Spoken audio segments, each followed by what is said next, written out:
15,000 কোথায় রেখেছেন? কেন বিডিও অফিসে থাকবে? বলুন বিডিওকে নিয়ে আসতে। যতক্ষণ এটা না আসছে আপনারাও বসুন, আমিও বসলাম। হিঙ্গলগঞ্জের সবাই গিয়ে ক্ষোভ উগরে দিলেন নিজের প্রশাসনের উপরে মুখ্যমন্ত্রী মমতা বন্দ্যোপাধ্যায়। 15,000 শীত বস্ত্র কোথায়? শীত বস্ত্র না দেখেই ক্ষেপে ক্ষোভ উগরে দিলেন নিজের প্রশাসনের উপরে। সভা থামিয়ে প্রায় 20 মিনিট স্টেজে বসে থাকলেন নিজে এবং বসিয়ে রাখলেন দর্শকদেরও। যতক্ষণ এটা না আসছে আপনারাও বসুন, আমিও বসলাম।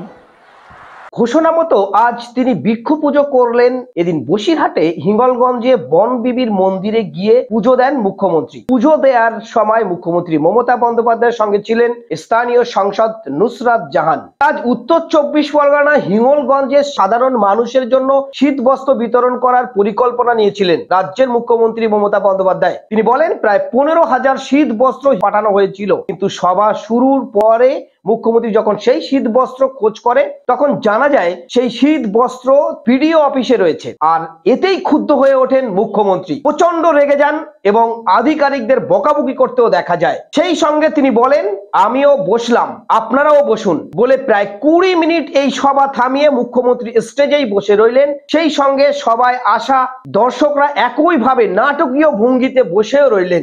আমি আজকে আসবো বলে আমি 15,000 শীত বস্ত্র কিনে এনেছি, 5,000 সোয়েটার, 5,000 কম্বল আর 5,000 চাদর। এটা যেন মানুষ ঠিক মতো পায়।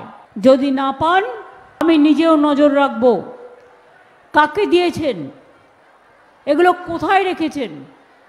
15,000 কোথায় রেখেছেন? No, for this constituency only this area. কোথায় সেটা? কোথায় সেটা পরিষ্কার কথা বলুন। কেন বিডিও অফিসে থাকবে? বলুন বিডিওকে নিয়ে আসতে। আমি অপেক্ষা করব এখানে। জিনিস দিলে যদি ঠিক মতো না পৌঁছায় আমার খুব গায়ে জ্বালা করে। পুলিশ একটা অন্যায় করলে দোষটা পড়ে আমাদের ঘাড়ে, আমরা জানি না। সরকার একটা অন্যায় করলে গালাগালি খাই আমি, অথচ আমি জানি না আমার কোনো দোষই নেই। দেখুন আমি কত কষ্ট করে 3 দিন ধরে এখানে আসবো বলে এই বনদেবীর পুজো উপলক্ষে আমি এই কম্বল, চাদর এবং সোয়েটারগুলো কিনে এনেছি। আর এসে দেখছি ভোভা নিয়ে এসো, আমি তোমায় বলছি। কোথায়? আমি তো বলেছি যে আমরা ডাইরেক্ট দেবো, কারো থ্রুতে দেবো না। বলা হয়েছে, শোনেনি কেন? আমি তোমার কাছে এটা আশা করিনি শারদ। না, আমি আর মিটিং করবো কি? আমি তো ওইটাই দিতে এসেছিলাম। শীতকাল, তা তোমরা যদি এটুকু প্রোগ্রামও ঠিক মতো না করতে পারো তা তো আমার কোনো প্রয়োজন নেই। যদি বিডিওরা ঠিক মতো কাজ না করেন, যদি আইসিরা ঠিক মতো কাজ না করেন, যদি ডিএমরা ঠিক মতো দায়িত্ব পালন না করেন, I am sorry, I have to take action. তাই আমি আপনাদের কাছে বলবো যতক্ষণ এটা না আসছে আপনারাও বসুন, আমিও বসলাম।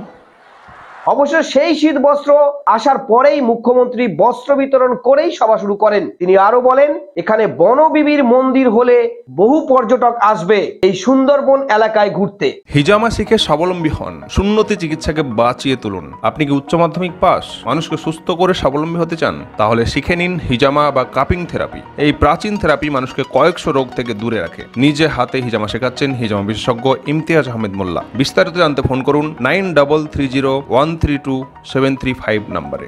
উত্তম চিকিৎসা হচ্ছে হিজামা। বাচ্চা ছেলেদের যেভাবে চক দিয়ে মারা যেরকম অ আ লেখা শেখায়, আমাকে সেইভাবেই শিখিয়েছে। স্যার নিজের সন্তানের মতো শিখিয়েছে। স্যারের কাছ থেকে ট্রিটমেন্ট একদম হাতে খড়ি আমার এখান থেকে শেখা, এবং তিনি হাত ধরিয়ে ধরিয়ে যেভাবে শিখিয়েছে তাতে আমরা খুব গর্বিত ইমতিয়াজ স্যারের জন্য। আপাতত আমি 3 মাসের ট্রেনিং করছি। সপ্তাহে 2 দিন ক্লাস থাকে, একটা দিন থিওরিক্যাল প্র্যাকটিক্যাল ইনডোর থাকে, আবার যেখানে যেখানে আমার ক্যাম্প হয় সেখানে ছাত্রদের নিয়ে যাই। আমি আমার ছেলেদেরকে হাতে ধরে এখানে তো ব্লেড ধরা আর্ট, সব থেকে ইম্পর্টেন্ট জিনিস কাটিং। কাটিং পারফেক্ট হতে হবে, কাটিং এত মিনিমাম ছোট হতে হবে, 24 ঘন্টার মধ্যে কাটিংটা জুড়ে যাবে, পেশেন্টের কোনো কষ্ট হবে না। এইগুলোর উপরে খুব আমি জোর দিই যাতে পারফেক্ট কাটিং হয়। উচ্চ মাধ্যমিক পাস করেছে, একটু বিদ্যা বুদ্ধি আছে, বললে কথা বললে ইনস্ট্রাকশন ক্লাস দিলে সে শুনতে পারবে, বুঝতে পারবে। তাদেরকে বাছাই করে নিয়ে এবারে আমরা আমাদের হিজামা করার জন্য হিউম্যান বডির যে নলেজটুকু প্রয়োজন এইগুলোর উপরে বেসিক ফান্ডামেন্টাল জিনিসগুলো আমরা এদেরকে শিখিয়ে দিচ্ছি। হিজামা একটা প্র্যাকটিক্যাল জিনিস এবং সেটা প্র্যাকটিক্যালি শিখতে হবে। আমি আমার স্টুডেন্টদের বেশি থেকে বেশি প্র্যাকটিক্যালে স্কোপ দিতে চাই।